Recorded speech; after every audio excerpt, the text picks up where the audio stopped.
بسم الله الرحمن الرحيم يا أيها الذين آمنوا لا تأكلوا أموالكم بينكم بالباطل إلا أن تكون تجارة عن تراض منكم ولا تقتلوا أنفسكم إن الله كان بكم رحيما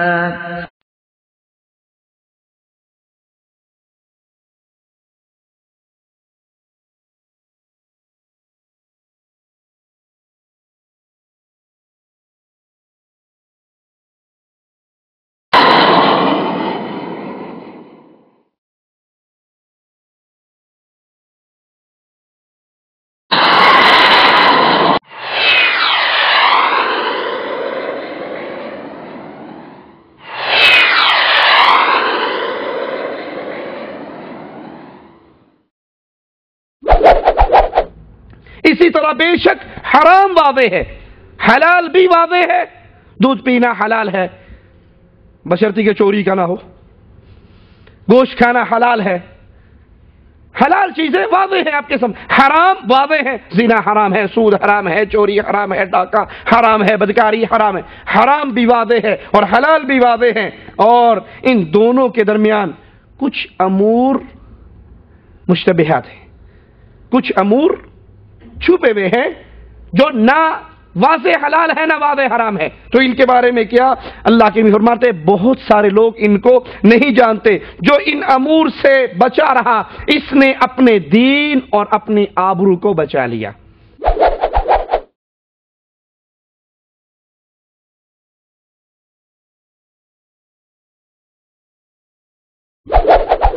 رسول اللہ صلی اللہ علیہ وسلم کے اصحاب رضوان اللہ علیہم اجمعین جب مکے سے ہجرت کر کے مدینہ پہنچے تو کیسی محبت کی اور پیار کی کیسی داستانیں تاریخ کے اندر رقم ہوئی۔ عبد الرحمن ابن عوف رضی اللہ عنہ وارضا، ان کا بھائی انصاری انہیں وہ جملے کہتا ہے کہ اہل ایمان کے معاشرے کے علاوہ یہ جملے تاریخ پیش نہیں کر سکتی۔ کہتا ہے بھائی تو اللہ کے دین کے لیے لوٹا پٹا آیا ہے، میری 2 بیویاں ہیں، تو دیکھ لے جو تجھے اچھی لگے گی میں اسے طلاق دے دوں گا۔ میرا باغ ہے، تو دیکھ لے جو حصہ تجھے اچھا لگے گا وہ تجھے دے دوں گا۔ میرے 2 گھر ہیں، تو دیکھ لے جو تجھے اچھا لگے گا میں تجھے دے دوں گا۔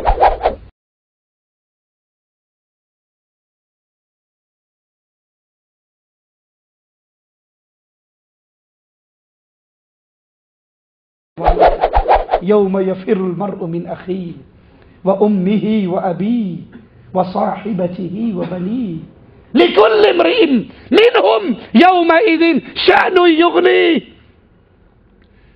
نہ بیوی، نہ بھائی، نہ بچہ، نہ دوست، سب دوسرے سے بھاگیں گے۔ یوم یفر المرء من اخیہ، اپنے بھائی سے بھاگے گا، اپنے دوست سے بھاگے گا، اپنی ماں سے بھاگے گا۔ لِكُلِّ امْرِئٍ مِّنْهُمْ يَوْمَئِذٍ شَأْنٌ يُغْنِيهِ، ہر بندہ چاہے گا ساری دنیا جہنم میں چلی جائے میں اکیلا۔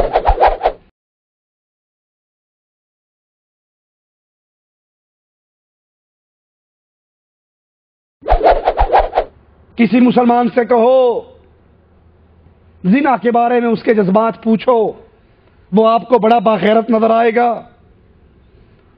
وہ سوچتا بھی نہیں، تصور بھی نہیں کرتا کہ میں زنا کروں، اتنا برا کام، اتنا بڑا گناہ۔ لیکن اللہ کے نبی صلی اللہ علیہ وسلم سود کے 1 درہم کو 36 مرتبہ 36 مرتبہ زنا کرنے سے زیادہ برا قرار دے رہے ہیں۔ الذين يأكلون الربا لا يقومون إلا كما يقوم الذي يتخبطه الشيطان من المس، ذلك بأنهم قالوا إنما البيع مثل الربا وأحل الله البيع وحرم الربا، فمن جاءه موعظة من ربه فانتهى فله ما سلف فله ما سلف وأمره إلى الله ومن عاد فأولئك أصحاب النار هم فيها خالدون. إن الحمد لله نحمده ونصلي على رسوله الكريم. أعوذ بالله من الشيطان الرجيم. بسم الله الرحمن الرحيم. يمحق الله الربا ويربي الصدقات والله لا يحب كل كفار أثيم. زمانہ جہلیت میں سود کی یہ قسم بڑی معروف تھی کہ انسان اپنا مال کسی کو دیتا اور وہ ایک مدت مقرر کر لیتے، اس مدت تک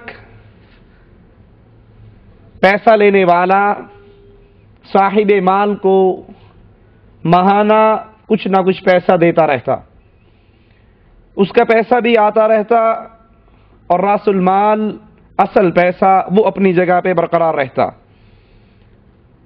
وہ ایک مدت مقرر ہو جاتی اور جب وہ مدت آتی یہ پیسے والا اپنے مال کا سوال کرتا، جو پیسوں کے بدلے سود دے رہا تھا اس کے پاس اگر پیسے لوٹانے کی استطاعت نہ ہوتی تو وہ کچھ مہلت مانگتا، کچھ ٹائم پیریڈ مزید بڑھانے کی درخواست کرتا، تو یہ صاحب مال مہلت دے دیتا، اسے مزید وقت اور اس کے ساتھ ساتھ اپنی سود کی شرح بھی زیادہ کر دیتا. اس طرح غریب آدمی غریب سے غریب تر ہوتا جاتا اور امیر آدمی امیر سے امیر تر ہوتا جاتا. یہ سود بھی حرام ہے یہ قسم، اور علماء ملت کا اس قسم کے حرام ہونے پر کوئی اختلاف نہیں ہے.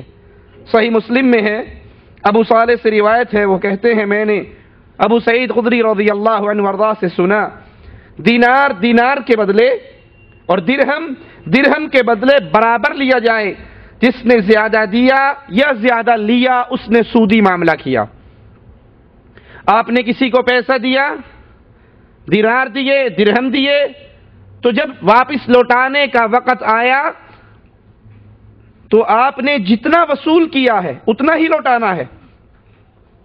اور اگر کوئی ڈیمانڈ کرتا ہے میں تمہیں آج 500 ریال دیتا ہوں، تو مجھے 2 مہینے بعد، 6 مہینے بعد، سال کے بعد 700 یا 800 ریال کر کے دینا، تو یہ سود کی قسم ہے جو حرام ہے. خرید و فروخت کی یہ صورت بھی سود ہے کہ کوئی شخص کسی سے ادھار چیز لے، کسی سے ادھار چیز لے، ادھار قیمت پر فروخت کرے اور اسے خریدار کے حوالے کر دے، پھر قیمت لینے سے پہلے ہی خریدار اصل قیمت سے کم پر اس سے خرید لے. اس کو کیسے سمجھیں؟ آپ نے 100 ریال میں 1 سال کی ادھار پر کوئی چیز بیچی. میں نے آپ سے گاڑی خریدی مثال کے طور پہ، اور 1 سال ہمارا ٹائم پیریڈ طے ہو گیا، 10,000 ریال میں گاڑی آپ سے خرید لی اور کہا کہ اس کی قیمت 1 سال کے بعد میں آپ کو ادا کروں گا. سودا ہو گیا. اب یہی خریدنے والا گاڑی والے سے کہتا ہے کہ تم مجھ سے 8,000 ریال میں خریدتے ہو، 5,000 ریال میں خریدتے ہو. وہ کہتا ہے ہاں میں 5,000 میں تم سے خریدتا ہوں. وہ گاڑی اسے دوبارہ خرید لیتا ہے اور 5,000 ریال اس کو دے دیتا ہے. اب اس کو ضرورت تھی اصل میں پیسوں کی، اس لیے اس نے یہ حیلہ کیا. پیسوں کی ضرورت تھی، 5,000 سے اپنا کام چلا لیا، اور وہ جو پہلا سودا 10,000 کا ہے وہ اس کے گلے میں بندھا ہوا ہے. یہ بھی سود کی قسم ہے، یہ حیلہ اور بہانہ ہے. ابو داؤد میں ہے، رسول اللہ صلی اللہ علیہ وسلم نے فرمایا جب تم عینہ کی خرید و فروخت کرو گے، اس قسم کو عینہ کہا جاتا ہے، تو گایوں کی دم کو پکڑ لو گے، کھیتی باڑی پر راضی ہو جاؤ گے اور جہاد کو ترک کر دو گے، تو اللہ عز و جل تم پہ ذلت اور خواری کو مسلط کر دے گا اور اس وقت تک تمہیں اس سے نجات نہیں ملے گی یہاں تک کہ تم اپنے دین کی طرف واپس لوٹاؤ۔ اور یہ چیز بھی ہمارے معاشرے میں سود کی یہ قسم بھی، حرام خرید و فروخت کی یہ قسم بھی عام ہوتی جا رہی ہے۔ ایک شخص کو پیسے کی حاجت ہے، اب وہ کوئی پیسہ اسے نہیں دیتا، لیکن وہ اس کی چیز 1 سال کے ادھار پہ خرید لیتا ہے اور پھر تھوڑی قیمت پہ اس کو واپس بیچ کر یہ 5، 6، 7 ہزار ریال میں بیچ کر اپنی جیب میں ڈال لیتا ہے، اور وہ باقی 10,000 کی جو چیز نے لی تھی وہ اس کے ذمہ باقی رہتا ہے۔ کچھ صورتیں ایسی ہیں جس میں کمی بیشی اور ادھار جائز ہے۔ مثال کے طور پہ سونے کو گندم کے بدلے، چاندی کو جو کے بدلے یا دیگر تولی جانے والی اشیاء کے بدلے فروخت کرنا جائز ہے۔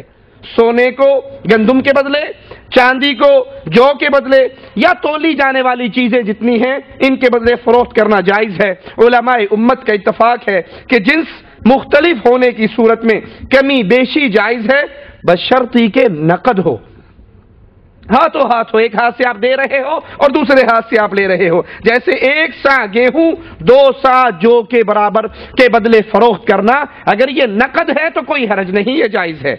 تولی اور وزن کی جانے والی اشیاء کے علاوہ میں بھی کمی بیشی جائز ہے۔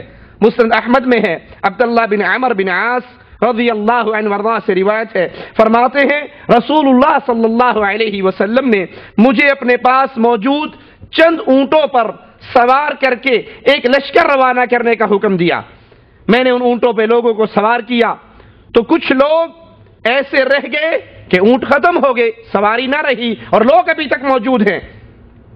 تو رسول اللہ صلی اللہ علیہ وسلم نے فرمایا جن کے لیے سواری نہ تھی ان کے بارے میں مجھے حکم دے کر کہا صدقے کے اونٹوں کے بدلے ہمارے لیے جوان اونٹ خریدو یہاں تک کہ ہم یہ قافلہ روانہ کر دیں۔ عبداللہ بن عمر بن عاص رضی اللہ عنہ وارضاہ فرماتے ہیں میں صدقے کے 2، 3 اونٹوں کے بدلے 1 جوان اونٹ خریدتا یہاں تک کہ وہ قافلہ روانہ ہو گیا۔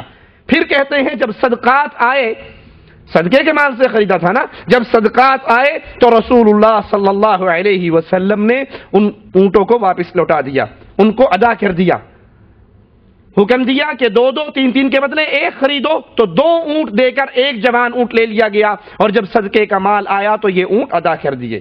صحیح مسلم میں ہے، سیدنا جابر رضی اللہ عنہ وارضاہ فرماتے ہیں ایک غلام آیا، اس نے رسول اللہ صلی اللہ علیہ وسلم کے ہاتھ پر ہجرت کی بیعت کی۔ اللہ کے نبی علیہ الصلوۃ والسلام کو یہ خبر نہ تھی کہ یہ غلام ہے، اللہ کے نبی علیہ الصلوۃ والسلام کو یہ خبر نہ تھی کہ یہ غلام ہے۔ اس حدیث سے بھی ثابت ہوا کہ علم غیب صرف اللہ کو ہے، علم غیب یہ خاصہ اللہ عز و جل کا ہے، اگر اللہ اطلاع نہ دے تو نبی کو بھی پتہ نہیں لگتا۔ تھوڑی دیر گزری، اس غلام کا مالک آیا اور آپ صلی اللہ علیہ وسلم سے مطالبہ کرنے لگا کہ یہ تو میرا غلام ہے۔ تو آپ علیہ الصلوۃ والسلام نے فرمایا کیا اس غلام کو میرے لیے فروخت کر دو گے؟ تو آپ نے اس ایک غلام کو 2 کالے غلام دے کر اس کے بدلے اس ایک غلام کو خرید لیا۔ کمی بیشی ہو گئی نا، لیا 1 جا رہا ہے، دیا 2 جا رہے ہیں، تو 2 دے کر اس ایک غلام کو خرید لیا۔ پھر حدیث کے الفاظ سنیے، پھر اس کے بعد آپ نے کبھی کسی سے بیعت نہ لی، پہلے اس سے یہ پوچھا بیعت لینے سے پہلے کہ کیا تم آزاد ہو، غلام تو نہیں ہو۔ اگر انبیاء کو علم غیب ہوتا اور یہ خاصہ نبیوں کا ہوتا، ما کان وما یکون، جو ہو گیا اور جو ہونے والا ہے، دعوے دار کہتے ہیں کہ ہر چیز، نبی تو بہت بڑی ذات ہیں، اولیاء کو، بزرگان دین کو، یہ سب اپنے انگوٹھے کے ناخن میں دیکھتے ہیں کیا ہونے والا ہے اور کیا ہو رہا ہے، ہر چیز ان کے سامنے ہے۔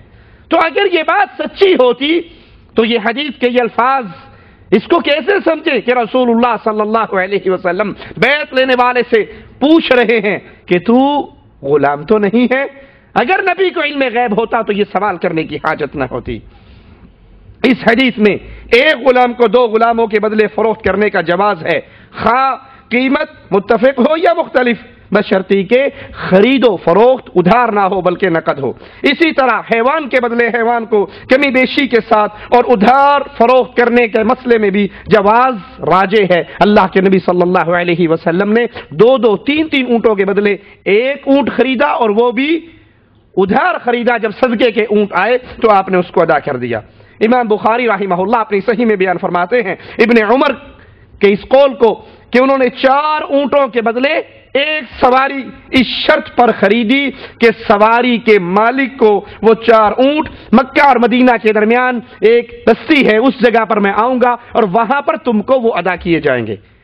4 اونٹ دے کر 1 سواری خریدی، اور وہ سواری بھی ادھار خریدی۔ تو جانوروں کے اندر اگر کمی بیشی ہو اور ادھار کا معاملہ ہو تو صحابہ کرام رضوان اللہ علیہم اجمعین کی بیان کردہ احادیث اور ان کے آثار اس سے ثابت ہوتا ہے کہ یہ جائز ہے۔ سیدنا رافع رضی اللہ عنہ وارضاہ نے 2 اونٹوں کے بدلے 1 اونٹ خریدا، ان میں سے ایک تو 2 کے بدلے 1 خریدا، وہ جو 2 تھے ایک تو اس کو اسی وقت دے دیا اور ایک اسے کہا دوسرا اونٹ میں انشاءاللہ کل تیرے تک پہنچاؤں گا۔ ادھار کی صورت ہے تو یہ جائز ہے۔ ابن عباس رضی اللہ عنہما فرماتے ہیں کبھی کبھی 1 اونٹ 2 اونٹوں سے بہتر ہوتا ہے۔ سیدنا ابن مسیب رضی اللہ عنہ وارضاہ فرماتے ہیں 2 اونٹوں کے بدلے 1 اونٹ اور 2 بکریوں کے بدلے 1 بکری کی ادھار خرید و فروخت میں کوئی سود نہیں ہے۔ اسی طرح انسان ضرورت مند ہوتا ہے کرنسی چینج کرنے کا، پیسے چینج کرنے کا، تو آئیے ذرا امام مالک رحمہ اللہ کے اس قول کو سنتے ہیں۔ فرماتے ہیں ہمارے نزدیک سونے کو سونے کے بدلے، چاندی کو چاندی کے بدلے وزن کر کے فروخت کرنا نقد صورت میں جائز ہے۔ سونے کو سونے کے بدلے، چاندی کو چاندی کے بدلے وزن کر کے نقد صورت میں فروخت کرنا جائز ہے۔ کوئی 10 دینار ایک انسان کے پاس ہے، وہ کہتا ہے یہ 10 دینار تم لے لو اور تمہارے پاس 11 دینار ہے وہ مجھے دے دو۔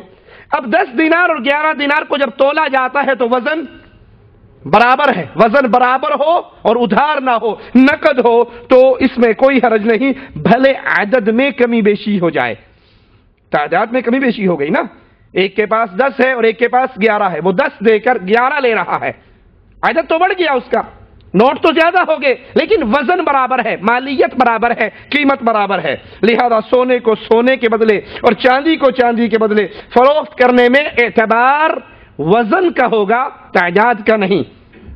کسی کے پاس سونے کے چند 10 ٹکڑے ہیں، ہمارے ہاں تو نوٹ چلتا ہے نا، پہلے یہ درہم اور دینار کی صورت میں سونے کے سکے چلتے تھے، کسی کے پاس سونے کے 10 سکے ہیں اور دوسرے کے پاس سونے کے 5 سکے ہیں، وہ بیچنا چاہتا ہے۔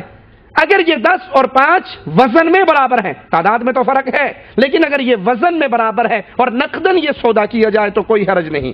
صحیح بخاری میں ہے، سیدنا مالک بن انس رضی اللہ عنہ وارضاہ سے روایت ہے، وہ فرماتے ہیں میں نے کہا کون درہم تبدیل کرے گا، میرے پاس درہم ہے۔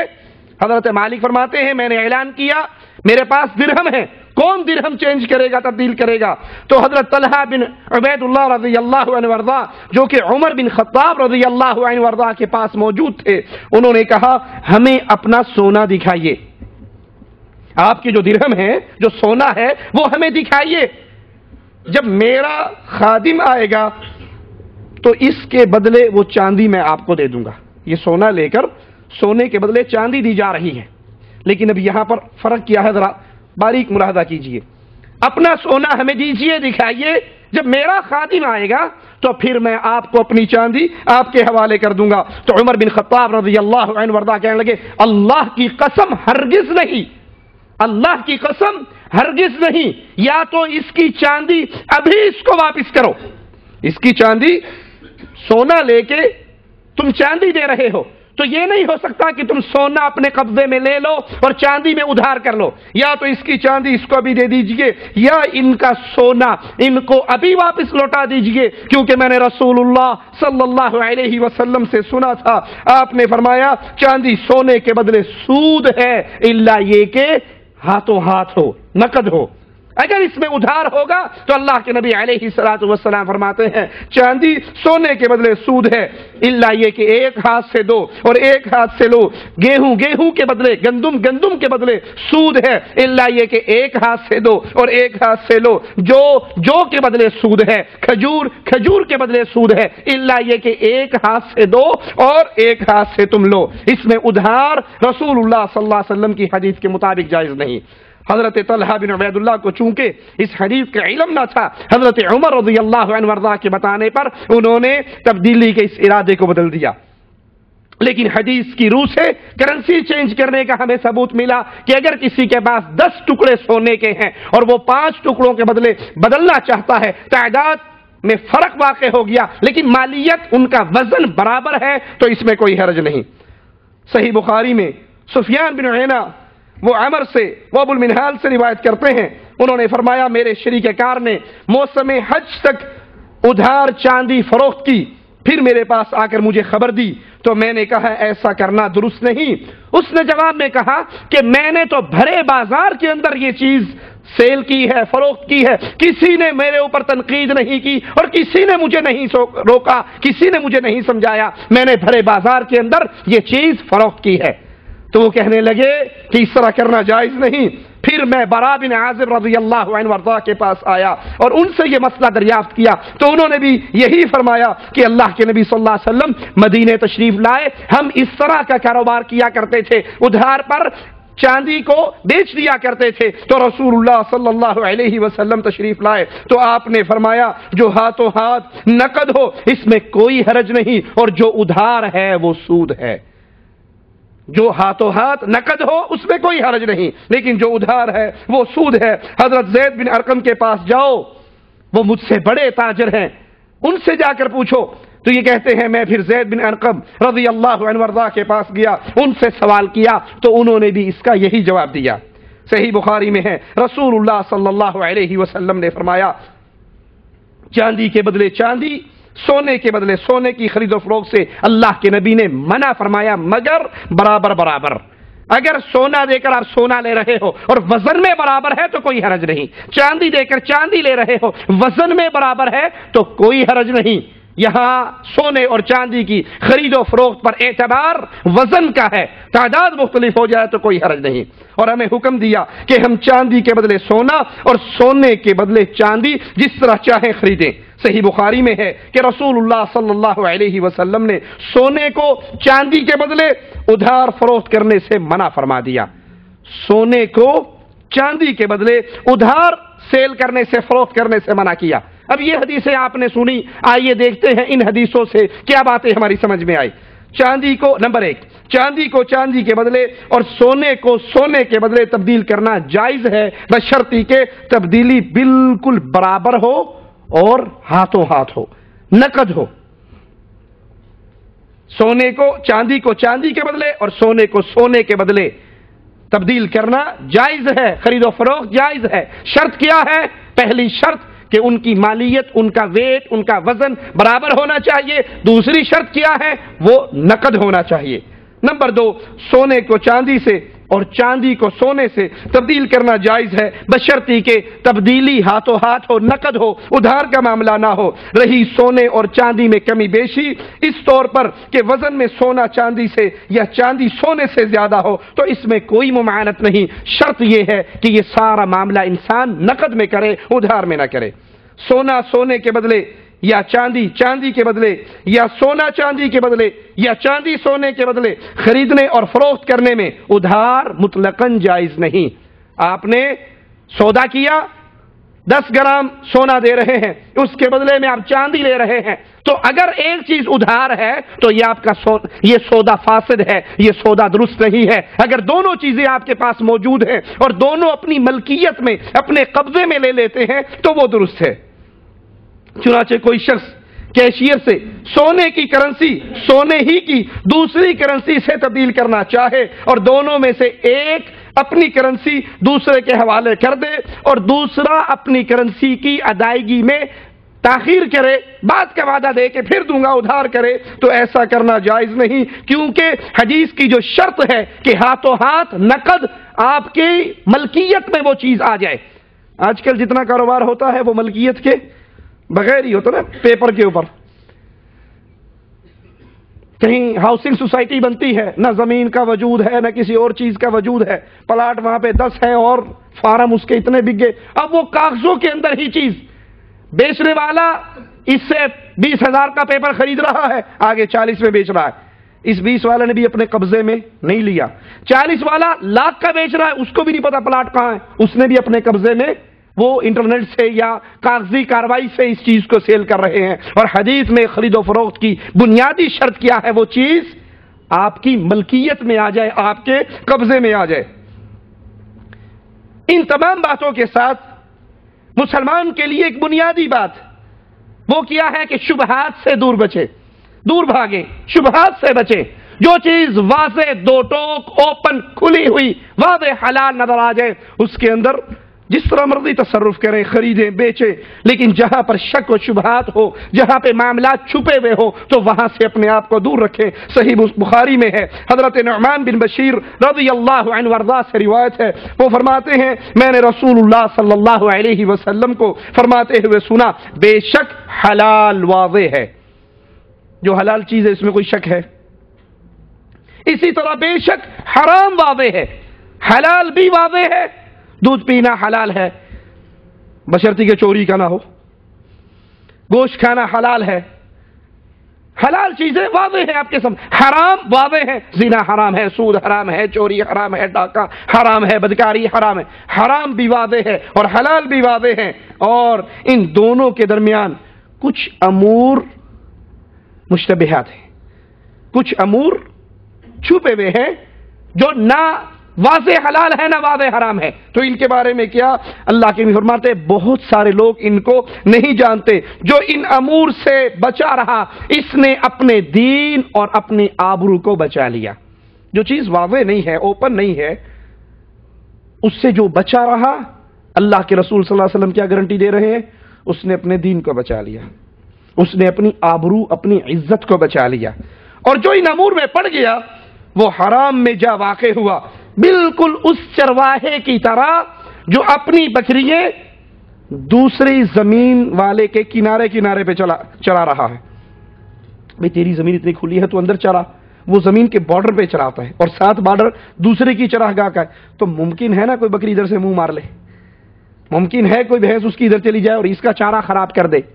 تو اللہ کے نبی صلی اللہ علیہ وسلم یہ مثال دے کے کیا سمجھاتے ہیں کہ اس چرواہے کی طرح جو چار دیواری کے ارد گرد چراتا ہے اور اندیشہ ہوتا ہے کہیں اس کا جانور اس میں نہ چر لے. سن لو، ہر بادشاہ کی چار دیواری ہے، ہر بادشاہ کی چار دیواری ہے.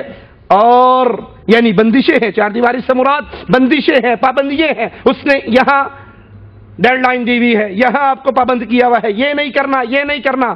اور رسول اللہ صلی اللہ علیہ وسلم فرماتے ہیں کہ اللہ کی چار دیواری اس کے حرام کردہ امور ہیں. جن کاموں پہ اللہ نے آرڈر کر دیا یہ حرام ہے، یہ نہیں کرنے، یہ واضح، یہ اللہ کی طرف سے حدود ہیں، یہ پابندیاں ہیں، یہ چار دیواری ہیں. اور سن لو، جسم میں گوشت کا ایک ٹکڑا ہے، جسم میں گوشت کا ایک ٹکڑا ہے، جب وہ ٹھیک ہو تو سارا جسم ٹھیک ہوتا ہے، اور جب وہ خراب ہو جائے تو سارا جسم خراب ہو جاتا ہے. اور وہ دل ہے. دل ٹھیک ہے ساری چیز ٹھیک، دل خراب ہے ساری چیز خراب، پورا جسم برباد. اسی لیے آتا ہے نا کہ کسی چیز کے بارے میں اپنے فتویٰ لینا ہو تو دل بہت بڑا مفتی ہے. اپنے دل سے پوچھو. جب گناہ کا سوال کیا گیا، گناہ کیا ہے، تو فرمایا جو تیرے دل کے اندر دھڑکن پیدا کرے، کہ اگر لوگوں کو پتہ لگ گیا یہ کیا ہو جائے گا. اپنا دل تجھے بتائے گا، تیرا اپنا ضمیر بول کر بتائے گا کہ یہ کام یہ غلط ہے. جو چیز تیرے دل میں کھٹک جائے اس سے بچ جاؤ. آپ نے فرمایا یہ دل ٹھیک، پورا جسم ٹھیک. یہ دل فاسد ہو گیا تو پورا جسم فاسد ہو جاتا ہے. حلال و حرام بالکل دو ٹوک واضح ہیں، ان کے درمیان والے امور سے بچیے اور شریعت کا علم حاصل کیجیے. کچھ لوگ کہتے ہیں جی فلاں مولوی صاحب نے فتویٰ دے دیا، اب سمجھ آ بھی گیا کہ اس کا فتویٰ قرآن اور حدیث سے ٹکرار. کہنا جی ساڑی سر دردی تے نہیں نا، اب اس کا فتویٰ ٹکرا رہا ہے قرآن حدیث سے، مجھے سمجھ آ بھی گیا، لیکن ہم تو اس کا فتویٰ مانیں گے کیونکہ میرے دل کی مرضی اس میں پوری ہوتی ہے. جو چیز واضح ہو جائے، حلال اور حرام اس کے درمیان والے امور سے اپنے آپ کو بچائیے۔ اس سود خوری کے نقصانات کیا ہے؟ اس سے انسان کی زندگی، مسلمانوں کا معاشرہ، اس انسانی معاشرے پر کیا چیزیں واقع ہوتی ہیں؟ سود خور کی طبیعت میں بخل، کنجوسی، سخت دلی، مال کی بندگی اور مادیت کی ہوس بھر جاتی ہے۔ سود خور، سود لینے والا، کیا خیال ہے دل کا سخی ہوتا ہے؟ وہ دل کا سخی نہیں ہوتا، وہ تو بنیا ہوتا ہے، بنیا گن گن کے رکھتا ہے، اتنے کم ہو گئے اتنے زیادہ ہو گئے، اتنے کم ہو گئے اتنے زیادہ ہو گئے۔ مسلمان دل کا سخی ہوا کرتا ہے، مسلمان کا سینہ کھلا ہوا کرتا ہے، مسلمان سکون کی نیند سویا کرتا ہے، اور سود خور بخیل ہو جاتا ہے، کنجوس ہو جاتا ہے، مال کی بندگی اس کو سب کچھ کروا دیتی ہے۔ جب اس کا مقصود ہی مال کو بڑھانا ہے، وہ کسی بھی صورت میں ہو، تو پھر اس کے دل میں اللہ کی بندگی ختم ہو کر مال کی بندگی آ جاتی ہے، وہ پیسے کے لیے سب کچھ کرنے پر تیار ہو جاتا ہے۔ اور یہ گندے اوصاف سود خور کے دل میں رچ بس جاتے ہیں، وہ حرام کھانے کی بنا پر۔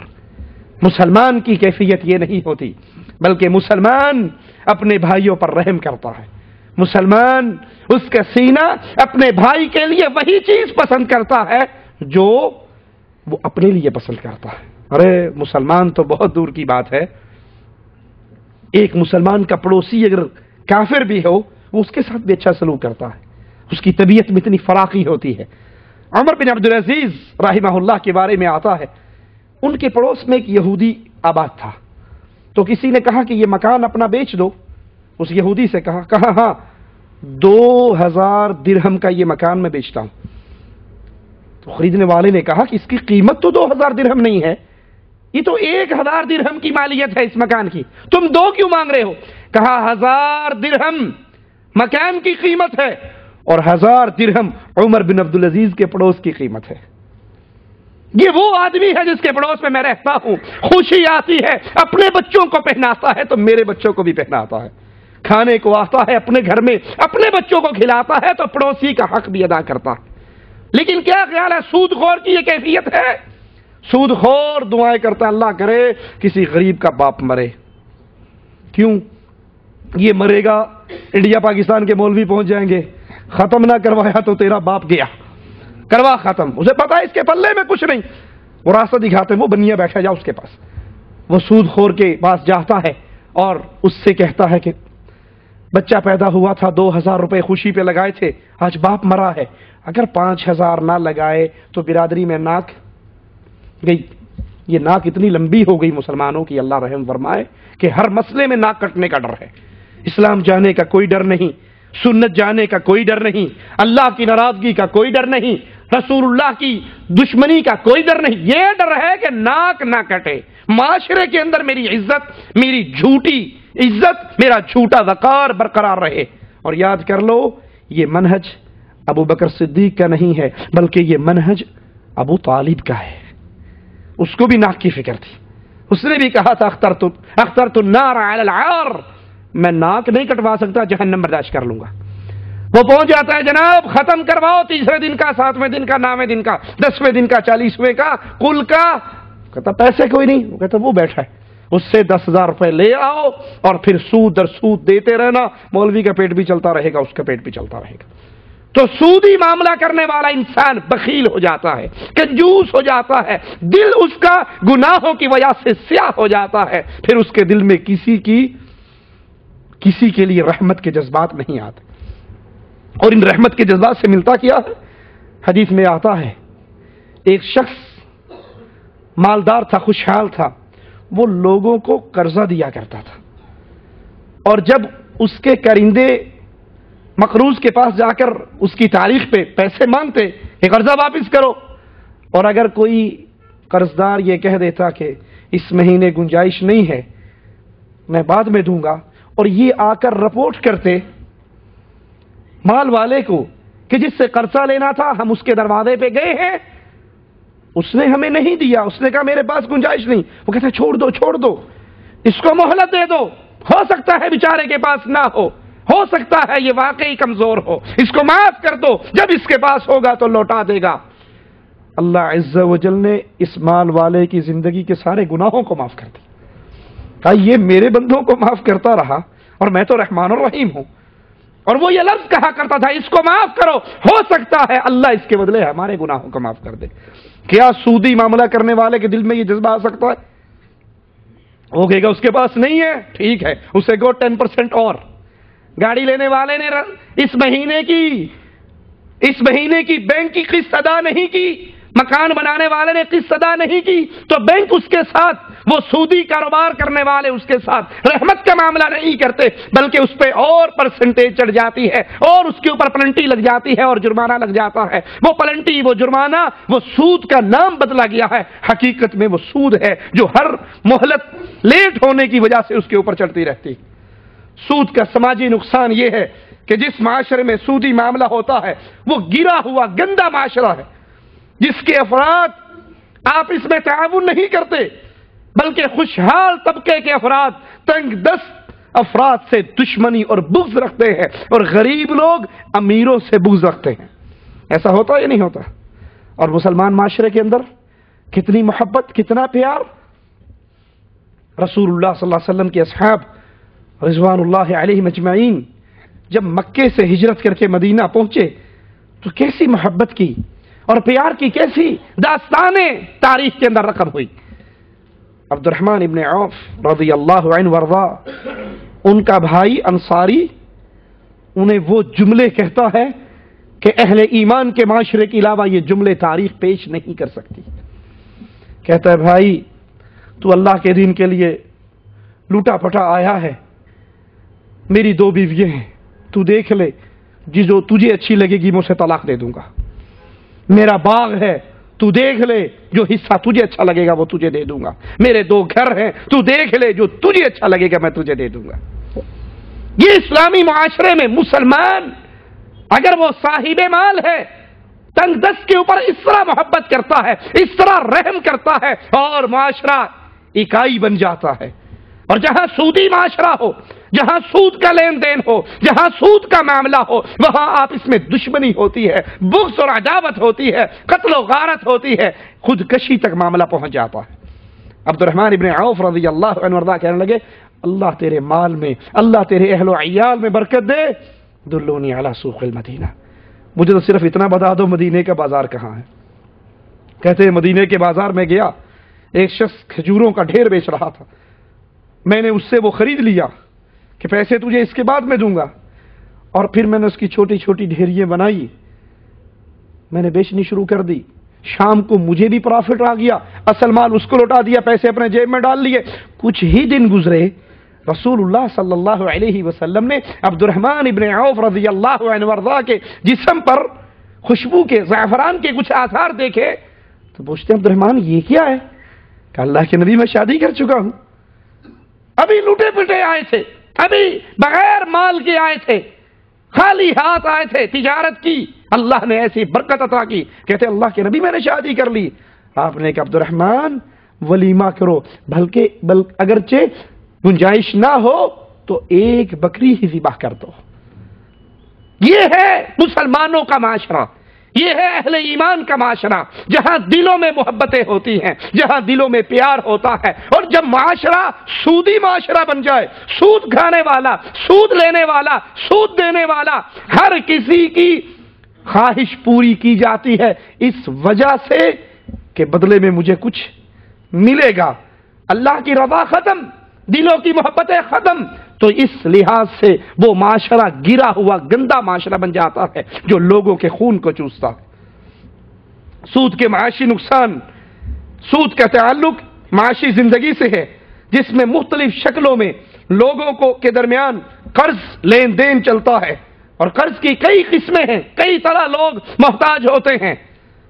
لوگ اپنی ذاتی ضرورتوں کی تکمیل کے لیے ایک دوسرے سے سود پر قرض لیتے ہیں. وہ قرض نہیں, وہ سود ہے, اور اس کے اندر ذاتی ضرورتوں کے اندر سود کھانے کا بہت بڑا وسیع میدان ہے.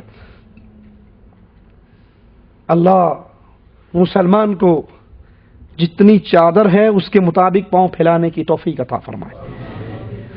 یہ سود کا دروازہ استطاعت سے زیادہ پاؤں پھیلانے پر کھلتا ہے. مکان چھوٹا ہے، بیگم صاحبہ کسی بڑے مکان میں رہنے والی اپنی سہیلی کو مل کے آتی ہے تو میٹر گم جاتا ہے، کہتے اس کا اتنا اچھا مکان ہے تو میرا چھوٹا سا کیوں ہے، مجھے بھی بڑے مکان میں جانا ہے. اب وہ جانتی ہے کہ میرا خامند کلرک ہے، میرا خامند ریڑھی والا ہے، میرا خامند کہیں آفیسر بھی ہے، تو حلال روٹی کھا کر وہ اتنا کچھ نہیں کر سکتا. تو یہ بیوی اس کو مشورہ دیتی ہے کہ بینک سے لون کیوں نہیں لے لیتے، مسلم کمرشل بینک. اعوذ باللہ من الشیطان الرجیم.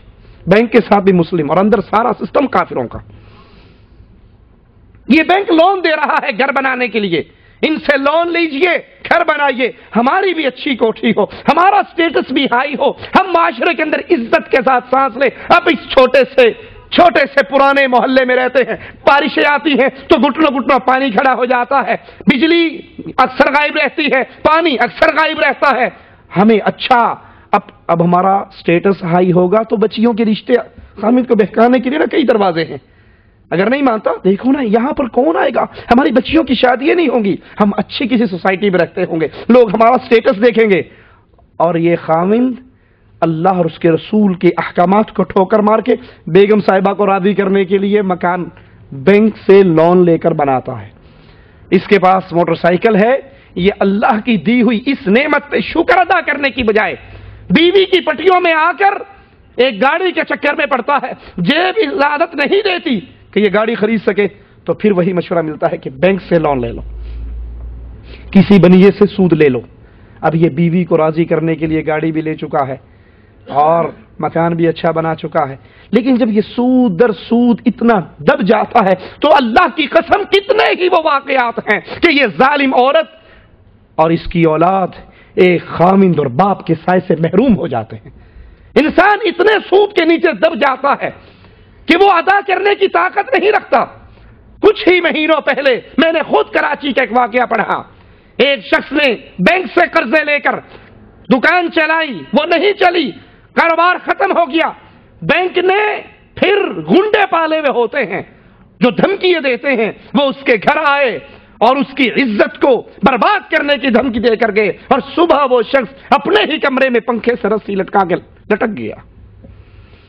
ان بیویوں کے پیچھے لگ کر یا اللہ کی دی ہوئی نعمتوں پہ شکر کے جذبات پیدا نہ کر کے اپنے سے اوپر دیکھ کر استطاعت سے بڑھ کر چادر سے پاؤں پھیلانے کے نتیجے میں وہ انسان زندگی برباد کر لیتا ہے، آخرت تو بربادی پر ہے ہی ہے. آج اپنی بیویوں کو راضی کرنا، معاشرے کے اندر سٹیٹس بنانا، اپنے آپ کو اچھا پیش کر کے دکھانا، یہ بڑے خوبصورت الفاظ ہیں، لیکن یاد کر لو قرآن کے الفاظ کو. یوم یفر المرء من اخیہ وامہ وابیہ وصاحبتہ وبنیہ. قیامت کی گھڑی ایسی خطرناک، بھائی بھائی کے کام نہیں آئے گا، باپ اولاد کے کام نہیں آئے گا، ماں بیٹیوں کے کام نہیں آئے گی، خامند بیوی کے کام نہیں آئے گا. یوم یفر المرء من اخیہ وامہ وابیہ وصاحبتہ وبنیہ لکل امرئ منہم یومئذ شأن یغنیہ. ہر بندہ چاہے گا سارے مارے جائیں، میں اکیلا بچ جاؤں.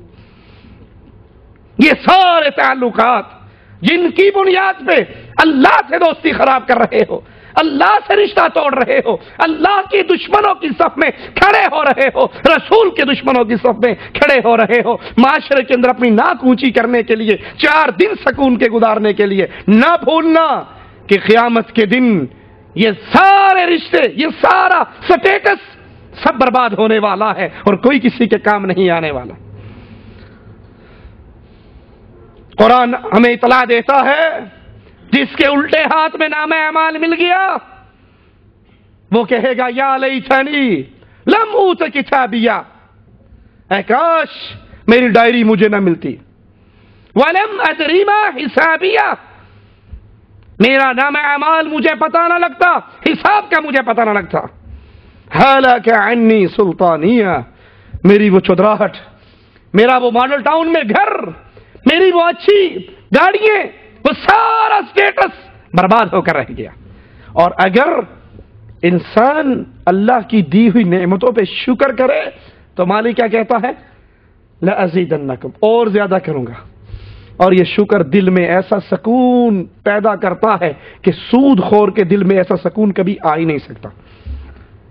تاریخ میں آتا ہے ایک بادشاہ جنگل سے گزر رہا، اس نے اپنے سپاہیوں سے کہا کہ میری تو عادت ہے کہ کھانا مہمان کے ساتھ کھاتا ہوں، جاؤ کسی مہمان کو لے کر آؤ۔ انہوں نے کہا بادشاہ سلامت، یا کہاں مہمان ملے گا؟ کہا نہیں، ڈھونڈو۔ دیکھا تو ایک بیری کے نیچے بکریوں کا چرواہا اینٹ سر کے نیچے رکھ کر سو رہا ہے۔ اس کو اٹھایا کہ بادشاہ سلامت بلا رہے ہیں۔ اس نے کہا کہ میرا کیا رشتہ پاتا سلامت سے، میں نہیں جاتا۔ یہ جانے پر تیار نہ ہوا، زبردستی اٹھا کے لے گئے۔ بادشاہ نے کہا تم میرے مہمان کو لائے ہو، عزت سے لاؤ، یہ کیا بدتمیزی ہے؟ کہا بادشاہ سلامت یہ آنے پر تیار نہیں تھا۔ کہا بیٹھو، تمہاری خوش قسمتی ہے کہ آج تم میرے ساتھ بیٹھ کر کھانا کھاؤ گے۔ اس نے کہا چل اپنی بادشاہت کو سنبھال، آج میں اس کا مہمان ہوں جو تجھ سے کروڑوں درجے افضل ہے۔ اس نے کہا کیا مطلب؟ میرے منہ پہ میری توہین کر رہا ہے کسی اور بادشاہ کی تعریف کر کے؟ کہا نہیں اللہ کے بندے، میں روزے دار ہوں، آج اپنے رب کا مہمان ہوں۔ کہا اچھا تو کھانا تو نہیں کھاتا، روزے دار ہے، اور واقعی تو ایک بڑی عظیم ہستی کا مہمان ہے، تو یہ بتا تیری زندگی کیسے گزر رہی ہے؟ اب یہ بادشاہ سلامت ہے اور یہ بکریوں کا چرواہا جنگل میں بیری کے نیچے، کیکر کے نیچے اینٹ کا تکیہ بنا کر سونے والا، 4-5 بکریاں 10 بکریوں کا دودھ پیتا ہے، شکر ادا کرتا ہے۔ کیسی گزر رہی ہے؟ کہا کچھ تیرے جیسی گزرتی ہے، کچھ تجھ سے بھی اچھی گزرتی ہے۔ کہا سبحان اللہ، بادشاہ کو ایک چرواہا کہہ رہا ہے کچھ تیرے جیسی کچھ تجھ سے بھی اچھی۔ کہا کیا مطلب؟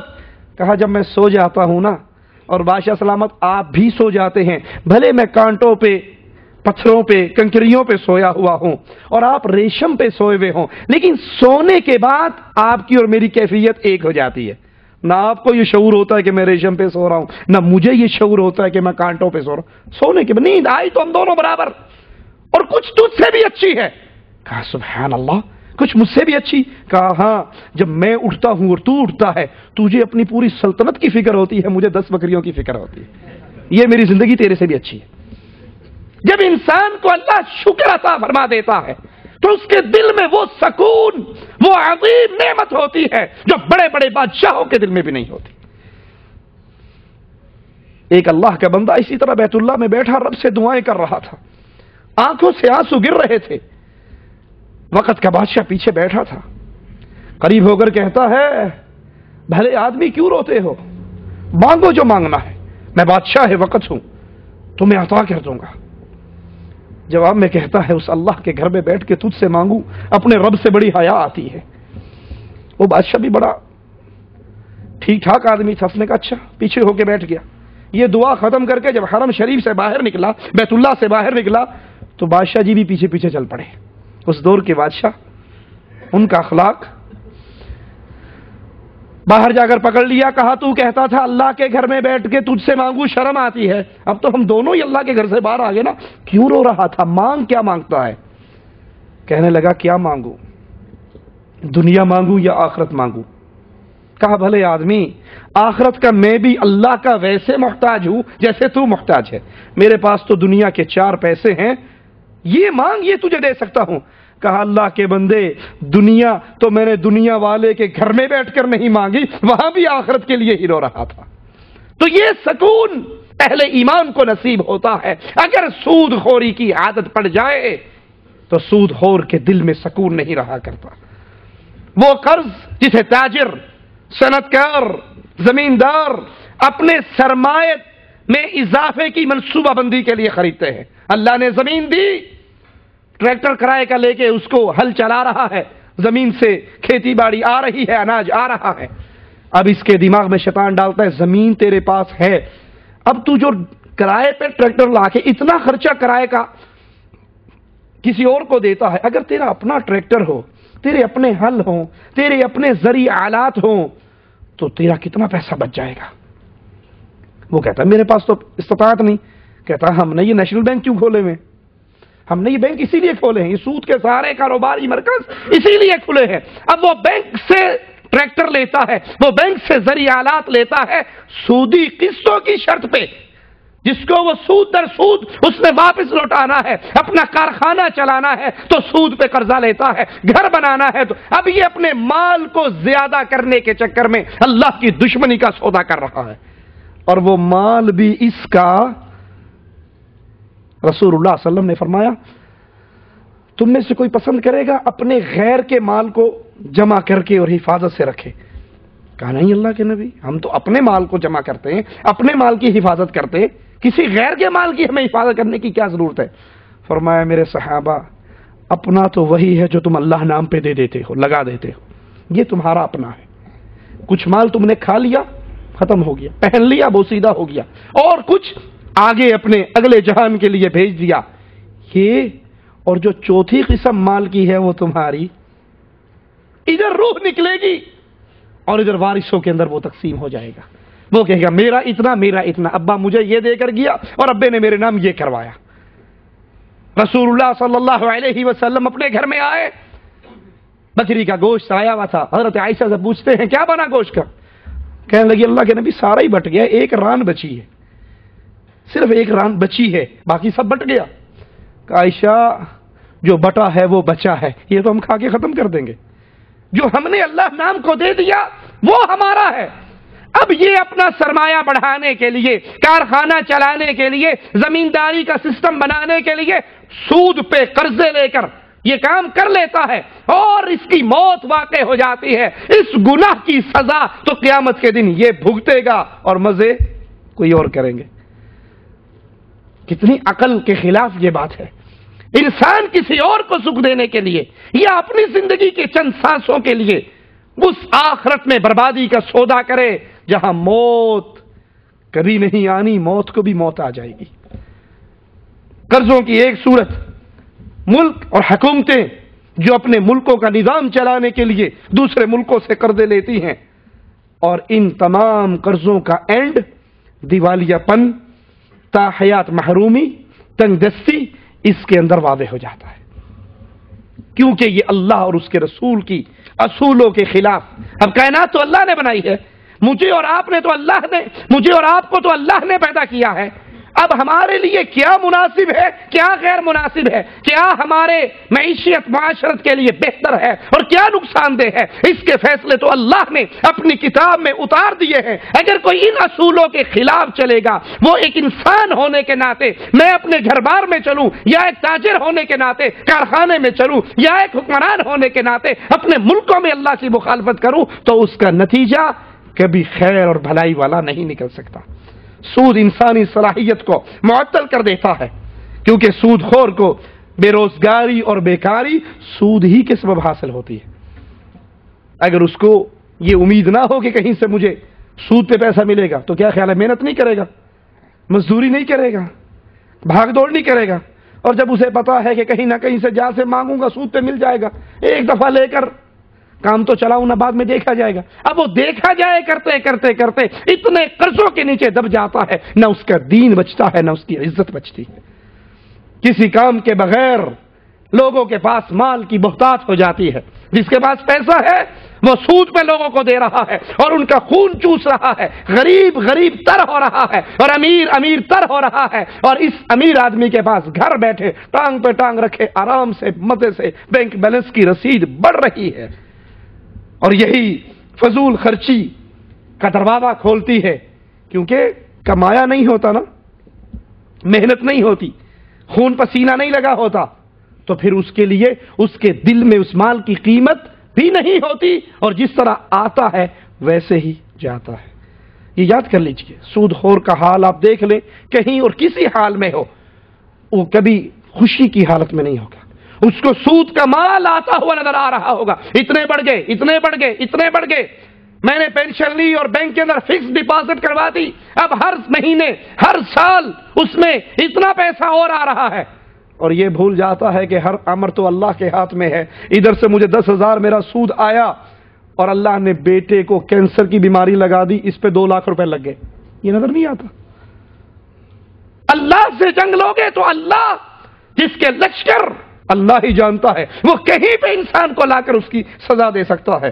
اور پھر ایک بہت بڑی خرابی اس سود خوری کی وجہ سے جو پیدا ہو گئی، مسلمانوں کا مال مسلمانوں کے دشمنوں کے پاس رکھا جاتا ہے۔ آپ نے دیکھا ہوگا سود خور اکثر اپنا پیسہ دوسرے ملکوں میں ٹرانسفر کر دیتے ہیں کہ کسی وقت بھی چھاپا پڑ گیا تو ہم اگرچہ گرفتار ہو جائیں واسطے سے پھر نکل آئیں گے، پیسہ تو بچ جائے، جیسے وہ پاکستان کا پیر ڈبل شاہ، وہ پیر ڈبل شاہ، اس نے پیسے لینے شروع کی اور اعلان کر دیا جو چاہے آج پیسے دے، جتنے دے گا 17 دن کے بعد ڈبل کر کے واپس کر دوں گا۔ اور لوگوں نے زمینیں بیچ دی، گاڑیاں بیچ دی، مکان بیچ دیے اور اس خبیث کو بھر دیے۔ اس کے پاس بڑے بڑے کمرے نوٹوں کے بھرے ہوئے اور کچی پینسل سے وہ ریکارڈ لکھتا ہوتا تھا۔ اس نے 10,000 روپے دیے، اس کا نام، اس کا شناختی کارڈ نمبر، 17 دن کے بعد آنا 20,000 لے جانا، اس کے لیے اس کو دیے، اس کے لیے اس کو دیے۔ 1.5-2 مہینے میں اس نے سرکل چلایا اور کروڑوں کا فراڈ کر کے ملک سے باہر سارا پیسہ ٹرانسفر کر چکا۔ اس چھٹی میں گیا اور میرے ایک دوست نے مجھے سچا واقعہ سنایا، اس کے گاؤں کا واقعہ۔ ایک آدمی کو بیچارے کو پینشن ملی 9 لاکھ روپیہ، اس نے 9 لاکھ کسی کے کہنے میں پیر ڈبل شاہ کو دے آیا۔ اس نے کہا 17ویں دن آنا۔ کسی میرے جیسے نے کہہ دیا بھائی یہ اکثر پیر فراڈی ہوتے ہیں، 4 دن رہتے ہیں، مرغے کھاتے ہیں اور جاتے ہوئے عزت بھی لے کر نکل جاتے ہیں، اور اخبار والے صرف اتنی ہی خبر لگاتے ہیں کہ پیر صاحب جیلی تھے، یہ تیرا پیسہ کھا نہ جائے۔ وہ 17 کی بجائے 13ویں دن اس کے پاس چلا گیا اور کہنے لگا پیر صاحب دل کا مریض ہوں، غریب آدمی ہوں، میرے وہ 9 لاکھ روپے آپ مجھے واپس کر دیں، میں نے ڈبل نہیں کروانے۔ اس نے سیکرٹری سے پوچھا اس کو کتنا دن ہوئے؟ انہوں نے کہا جی 13 دن ہوئے۔ 13 دن ہوئے؟ دو اس کو 18 لاکھ اور خبردار دوبارہ میرے ڈیرے پہ آیا، لو 18 لاکھ اور جاؤ۔ اس کو تو وہم و گمان میں، وہ تو 9 لاکھ کے غائب ہونے کے چکر میں ہے۔ جب 18 ملے تو 2 گھنٹے کے بعد معافی مانگتے ہوئے پیر صاحب بڑی مہربانی، غلطی ہوگی، آئندہ 17واں نہیں 18ویں دن آؤں گا، یہ 9 سے 18 کیے تھے، اب 18 سے 36 کر دو۔ کہا بالکل لکھ لو اس کے پیسے، اور خبردار اگر تو 17ویں دن سے پہلے آیا، یہ 18 لاکھ دے کر گیا اور 30ویں دن چھاپا پڑا، پیر صاحب اندر، اور یہ سڑکوں کے اوپر ماتم کرتا پھر رہا ہے۔ یہ سود خوری، یہ حرام کاری، یہ بغیر محنت کے پیسوں کا آنا اور مال کی محتاط ہونی، یہ انسان کو تنگ دستی پہ، محرومی پہ اور بربادی کے دہانے پہ لے جاتا ہے۔ سود خور اپنا مال کفار کے ملکوں میں ٹرانسفر کر کے وہاں پہ رکھتے ہیں کہ ہمارے ساتھ جو ہوگا دیکھا جائے گا، مال تو بچ جائے گا۔ سود خوری اللہ کے دشمن یہودیوں کا عمل ہے جو آج مسلمان خوشی سے کرتے ہیں، اور بچنے کا ہیلا کیا کرتے ہیں کہ ہر رمضان کے اندر مسجد پہ رنگ کروا جاتے ہیں۔ اکثر دیکھ لیں بینکوں کے مینیجر، بینکوں کے کیشیئر ہمارے ملکوں میں جن کا پورا دھندا ہی سود پر ہے، وہ مسجدوں میں نئی صفیں ڈلوا دینی، مسجدوں میں پنکھے لگوا دینے، مسجدوں میں رنگ کروا دینا۔ ارے بھائی تیرا مال ہی حرام کا ہے، حرام کا مال، خبیث مال اللہ پسند نہیں کرتا، قبول نہیں کرتا۔ یہ یہودیوں کا عمل ہے جس کو کلمہ پڑھنے والا کر رہا ہے، اور جو اللہ کے دشمنوں والا عمل کرے گا وہ اللہ کے دوستوں کی صف میں کیسے کھڑا ہوگا؟ اسی طرح سود خوری زمانہ جہلیت کا، اسلام کے آنے سے پہلے کا زمانہ کفار مکہ کا ایک طریقہ کار تھا، اور ان کی ایک گندی عادت تھی۔ اب جس کے اندر یہ عادت ہے وہ سوچ لے یہ مسلمانوں کی عادت نہیں ہے، یہ کفار کی عادت ہے۔ سود خور قیامت کے دن مجنون اور پاگل کی شکل میں اٹھے گا، جس طرح اس کو جن پاگل پن کے دورے پڑتے ہیں، یہ اس کیفیت میں سود خور کو اٹھایا جائے گا، خون کی نہر کے اندر یہ غوطے کھانے والا۔ اور سود خوری تقوی کے فقدان کی علامت ہے، یہ نشانی ہے کہ اس بندے کے دل میں اللہ کا ڈر، اور اگر اللہ کا ڈر دلوں میں ہو تو بکریوں کے چرواہوں کے دل میں آ جاتا ہے۔ جنگل میں رہنے والا، نہ کوئی پولیس والا، نہ کوئی فوج والا، اور اللہ کا ڈر اس کے دل میں کیسا ہے؟ حضرت عبداللہ ابن عمر اس چرواہے کے پاس سے گزرتے ہیں جو بکریاں چرا رہا، اسے کہتے ہیں اس کا امتحان لینے کے لیے اس میں سے ایک بکری مجھے بیچ دے۔ وہ جواب میں کہتا ہے کہ میں تو پابند ہوں، اپنے آقا کا غلام ہوں، اور وہ امانت دار سمجھتا ہے مجھے، اس کی بکریاں چرا رہا ہوں، میری نہیں ہے۔ کہا قل للمالک اکلہ الذئب، اس کے ایمان کو چیک کرنے کے لیے کہتے ہیں جب مالک پوچھے نا بکری کم ہو گئی تو اسے کہنا بھیڑیا آیا تھا اٹھا کر لے گیا تھا، اور جنگل میں بھیڑیوں کا بکریوں پہ حملہ کرنا تو روٹین کی بات ہے، اس میں کوئی شک والی بات بھی نہیں۔ اپنے مالک سے کہنا بھیڑیا اٹھا کر لے گیا، تو وہ ایماندار چرواہا جنگل میں رہنے والا جواب میں کہتا ہے وَمَاذَا أَقُولُ لِلَّهِ، اے مجھے یہ پٹی پڑھانے والے کہ بھیڑیے سے کہہ دوں، مالک سے کہہ دوں بھیڑیا لے گیا، جس دن قیامت کی گھڑی ہوگی میں اللہ کے دربار میں کھڑا ہوں گا تو اللہ کو کیا جواب دوں گا؟ لیکن جو سود کھاتا ہے اس کے دل میں اللہ کا ڈر، اللہ کا خوف، یہ اس کے اندر سے مٹ جاتا ہے اور ختم ہو جاتا ہے۔ سود خوری پر اللہ کی لعنت برستی ہے، یہ عمل انسان کو ملعون قرار دلواتا ہے، اور اللہ کی لعنت کا مطلب کیا ہے؟ طرد من رحمت اللہ، کہ ایسے بندے پر پھر اللہ کی رحمت نہیں ہوتی۔ سود خور توبہ نہ کرے تو اس کے لیے جہنم کی وعید ہے۔ اللہ سودی مال کا صدقہ برداشت قبول، سود کا کاروبار کرنے والوں اور پھر مسجدوں میں رنگ کروانے والوں، مسجدوں میں پنکھے لگوا دینے والوں، درویشوں کو 2 دیگے پکا کر کھلا دینے والوں، سود کے پیسے کا صدقہ خیرات اللہ کے دربار میں قبول نہیں ہوتا۔ ان کا مال کہاں لگتا ہے؟ کسی کے پاس سود کا پیسہ بچا وہ تو کہاں لگے گا؟ وہ بڑا مشہور واقعہ ہے کہ مولوی صاحب کسی سود خور کے پاس چلے گئے، کہنے لگے جی ہماری مسجد مدرسہ ہے، چندہ دے دو۔ اس نے کہا مولوی صاحب کل تک جمعوں کے اندر ہمیں گالیاں دیتے تھے آپ کہ سود خور کا مال اللہ قبول نہیں کرتا، سود خور کا مال گندا ہے، یہ ناپاک ہے، یہ خبیث مال ہے، آج میرے پاس چندہ مانگنے آگے۔ کہا نہیں معاملہ یہ نہیں، ہمارے مدرسے کی لیٹرینیں بننی ہے تو تمہارا مال وہاں لگا دیں گے۔ یہ گندا مال گندی جگہ پہ لگتا ہے، یہ اللہ کے لیے قبول نہیں ہوتا، اللہ کے نام پہ خرچ نہیں ہوتا، اور جائز نہیں ہے کہ سود خور سود کا پیسہ اللہ نام پہ لگائے، اور ان کے لیے بھی جائز نہیں جو دینی ادارے چلاتے ہیں، مسجدیں چلاتے ہیں، جب معلوم ہو کہ یہ آدمی بینک کا مینیجر ہے، یہ آدمی سودی کاروبار کرتا ہے، اس نے اپنی زمینداری کے لیے سارے قرضے بینک سے لے کر رکھے ہوئے ہیں، ایسے بندے کا مال اللہ کے نام پہ قبول نہ کیا جائے۔ لیکن ایسے لوگ انگلیوں پہ گنے جائیں تو شاید ہی وہ مل سکیں جو مال دینے والے کو دیکھنے کی بجائے اس کی جان کو دیکھتے ہوں۔ میرے استاد، میرے شیخ حافظ عبداللہ بہاولپوری رحمۃ اللہ علیہ کا بڑا عجیب واقعہ، ان کی زندگی خاموش داعی ہوا کرتی تھی، ان کے عملوں سے اسلام کی دعوت کی بہاریں پھوٹا کرتی تھی۔ آپ صاحب اپنی مسجد بنا رہے اور لینٹر ڈلنا تھا، پیسے نہیں تھے، اس دور کی بات ہے، آج سے 1980 سے بھی پہلے کا واقعہ ہے۔ ایک شخص آیا، اس نے 5000 روپے دیے۔ اس دور میں تو ہمیں یاد ہے 5 پیسے دینے والے کا مسجد میں اعلان ہوا کرتا تھا، اور یہ دینے والا 5000 روپے دے کر گیا۔ حافظ صاحب نے اس کے پیسے لیے اور واپس اس کی گود میں ڈال کر کہا بھائی تو پیسے تو دے رہا ہے، تو اپنا تو بتا تو کیا ہے، تیرا دین ایمان کیا ہے، تیرا عقیدہ کیا ہے، تیرا عمل کیا ہے، تیرا کاروبار کا ذریعہ کیا ہے؟ اس نے کہا مولوی صاحب پہلی دفعہ مولوی دیکھا ہے، یہاں تو 5 روپے پہ لڑائی ہوتی ہے اور میں نے 5000 دیے اور آپ نے مجھے واپس کر دیے۔ کہا بھائی میری نظر تیرے مال پہ نہیں، تیری جان پہ ہے، پہلے تو سمجھ۔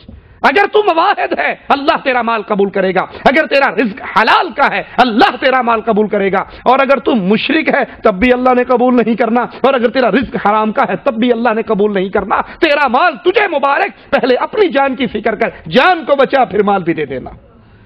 وہ بندہ وہیں بیٹھ گیا کہ آپ صاحب مجھے دین سکھائیے، آپ کے پاس کون سے دین کی دعوت ہے؟ یہ جملے میں نے پہلی دفعہ سنے۔ تو سود خور، سودی معاملہ کرنے والا، وہ مکان کے لیے کرے، وہ گاڑی کے لیے کرے، وہ زمین کے لیے کرے، وہ گاڑی قسطوں پہ لینے کے لیے کرے، جس طرح مرضی، اگر وہ سود کا کاروبار کرتا ہے، سود کا معاملہ کرتا ہے تو اتنا بڑا بدنصیب بن جاتا ہے کہ سود خور کی دعا بھی اللہ قبول، حدیث میں آتا ہے۔ ایک شخص لمبا سفر کر کے بیت اللہ پہنچتا ہے اور وہاں پر اللہ کے سامنے روتا ہے، گڑ گڑاتا ہے، دعائیں کرتا ہے، اس کے بال خاک آلود ہیں، اس کے کپڑوں پر مٹی پڑی ہوئی ہے، اس کا جسم سفر سے ٹوٹا ہوا ہے، اور وہ پکار رہا ہے یا رب یا رب یا رب۔ مالک ایک ہی جواب دیتا ہے، تیرا کھانا حرام کا، تیرا پہننا حرام کا، تیری سواری حرام کی، تیرا جسم حرام پہ پلا ہے، تیری دعا کیسے سنی جائے؟ یہ دنیا کی 60 سالہ زندگی گزارنے کے لیے سود کا معاملہ کرنے والوں، ایک زندگی ایسی ہے، رسول اللہ صلی اللہ علیہ وسلم فرماتے ہیں دنیا کے سب سے پریشان آدمی دنیا کا سب سے پریشان آدمی، جس پر مصیبتیں آئی، جس پر دکھ آئے، جو فاقوں گزارتا رہا، دنیا کا سب سے پریشان آدمی، سب سے مصیبت زدہ کو اللہ لائے گا اور جنت کا ایک نظارہ دکھائے گا، جنت کی ایک سیر کرائے گا، اور پھر اس سے پوچھے گا میرے بندے تجھے دنیا میں کبھی کوئی دکھ آیا؟ اور اس نے پوری زندگی دکھ میں ہی گزاری ہوگی، اور وہ جنت کا ایک منظر دیکھ کر اپنی زندگی کے ہر غم کو بھول جائے گا، کہے گا اللہ ساری زندگی ایسی گزار کر آیا ہوں، مجھے تو کبھی غم آیا ہی نہیں ہے، مجھے کوئی غم زندگی کا یاد ہی نہیں ہے۔ اور دنیا کا ایک مالدار سونے کا چمچہ منہ میں لے کر پیدا ہونے والا، جس کو کبھی کوئی تکلیف، کبھی کوئی مصیبت، کبھی کوئی ٹینشن ہوئی نہیں، مزے کی زندگی گزارنے والے کو اللہ جہنم کا ایک غوطہ دے کر پوچھے گا کبھی اس دنیا میں کوئی دکھ بھی، کوئی سکھ بھی دیکھا تھا؟ جہنم کا ایک نظارہ کر کے زندگی کی ہر خوشی، زندگی کی ہر آسائش کو انسان بھول جائے گا۔ کتنا بد نصیب ہے جو اتنی چھوٹی چیز کے لیے اتنی اعلیٰ چیز کو بیچ لے۔ سود خور اپنی دعاؤں کی قبولیت سے محروم ہو جاتا ہے، اور جو حلال کھانے والا اس کی دعا اللہ کے دربار میں قبول ہوتی ہے۔ سود خوری پاکیزہ روزی سے محرومیت کا سبب ہے، اور سود خوری ظلم ہے۔ سود خوری یہ لوگوں کا خون چوسنا ہے نا، یہ ظلم ہے، اور انسان اس دنیا میں جتنا ظلم کرتا ہے قیامت اس کی اتنی زیادہ اندھیری ہو جاتی ہے۔ ظلم قیامت کا اندھیرا ہے، جتنا اس راستے میں بڑھتے جائیں گے، جتنا معاملہ زیادہ کرتے جائیں گے، یاد کر لیجئے اتنا قیامت میں اندھیرا آپ کے اوپر چھاتا جائے گا، اور جتنا اس سے بچ کر، اس سے دور ہٹیں گے، صدقے کی طرف آئیں گے، تو رسول اللہ صلی اللہ علیہ وسلم نے فرمایا انسان قیامت کے دن اپنے صدقے کے سائے کے نیچے ہوگا۔ اللہ سے دعا ہے اللہ ہماری خطاؤں کو معاف فرمائے، اللہ ہماری سیاہکاریوں کو معاف فرمائے، زندہ رکھے، ایمان پہ رکھے، موت دے تو اس حال میں دے کہ اللہ ہم سے راضی ہو، ہم اپنے اللہ سے راضی ہوں۔ سوال ہے اگر مغرب کی نماز سوتے ہوئے یا کسی شرعی عذر کے باعث قضا ہو جائے اور عشاء کی جماعت ہو رہی ہو تو بندہ پہلے مغرب جماعت کے ساتھ پڑھے یا عشاء؟ اگر عشاء کی جماعت کھڑی ہو گئی ہے تو آپ جائیے اور عشاء کی نماز پڑھیے، اور پھر عشاء کی نماز پڑھنے کے بعد پھر اپنی مغرب کی نماز قضا ادا کیجیے۔ واللہ اعلم۔ سبحانک اللہم وبحمدک اشہد ان لا الہ الا